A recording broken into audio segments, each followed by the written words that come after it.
UNLV basketball fans know Curtis Terry from his playing days with the Runnin Rebels, where he was a key player on the Sweet 16 team in 2007 and teams that won back-to-back Mountain West Conference championships in 2007 and 2008. But now Terry is back involved with the program, this time as the color commentator for the team's radio broadcast. In his undergrad days at UNLV, Terry majored in journalism and media studies, and back in 2011 he took broadcasting classes at Syracuse University with the NBA Players Association.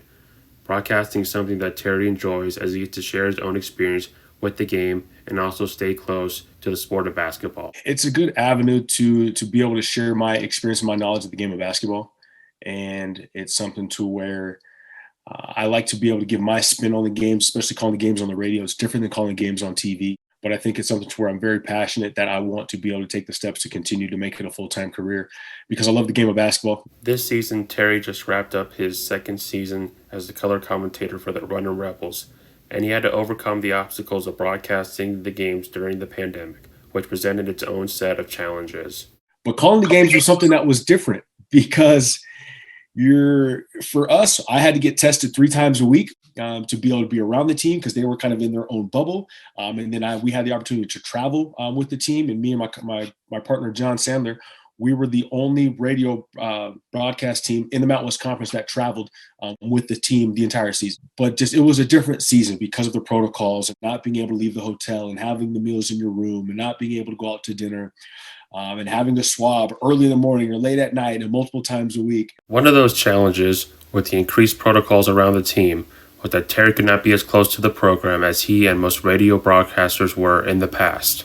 Yeah, so it was weird because typically we would be able to go to practice, right? In a regular season, we'd be able to go to practice a couple times a week if we wanted to, as many times. We'd be able to go to shoot-arounds on the road and at home. You'd be able to interact with the guys a lot more freely and face-to-face. But this past year, it was a lot of Zoom. It was a lot of Zoom media calls and prepping for the games and getting the information.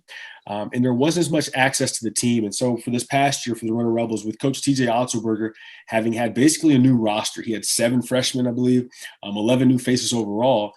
A lot of those guys we didn't have the chance to get to know. So it was very hard to share who they were to the public in terms of through the broadcasts.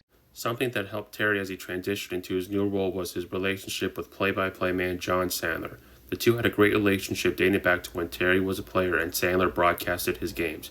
Sandler praised his partner's ability and passion for the UNLV program, which comes out when he broadcast. Despite the restrictions, Sandler and Terry did the best they could given the circumstances. Oh, Curtis is doing great. He's a natural. He's already very good and getting better. I think he was as frustrated by the pandemic as anybody else. The lack of contact and part of the reason you do the job is because you feel like you're part of the program, and we certainly didn't feel that this year.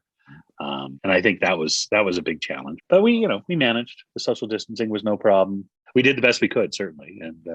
But I think we're both very much looking forward to having a little bit more of a normal campaign coming up.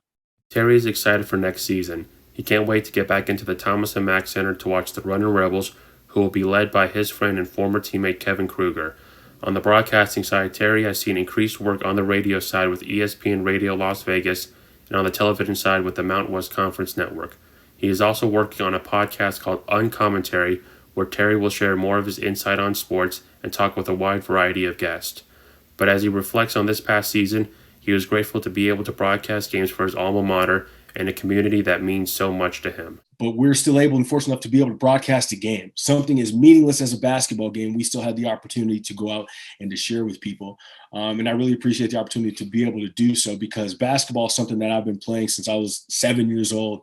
And it means a lot to me, and I've grown up and seen it at every level. And so for the people in the community, especially in Las Vegas, that have a strong feeling for the Runnin Rebels, when they're not able to see these guys on TV and we can be their eyes, we can relay it through their ears so that way they can envision it and be a part of it. It meant a lot to us, and that was our biggest thing, was hoping that we could bring some brightness to some people's days during some of the dark days that we've had over the past year.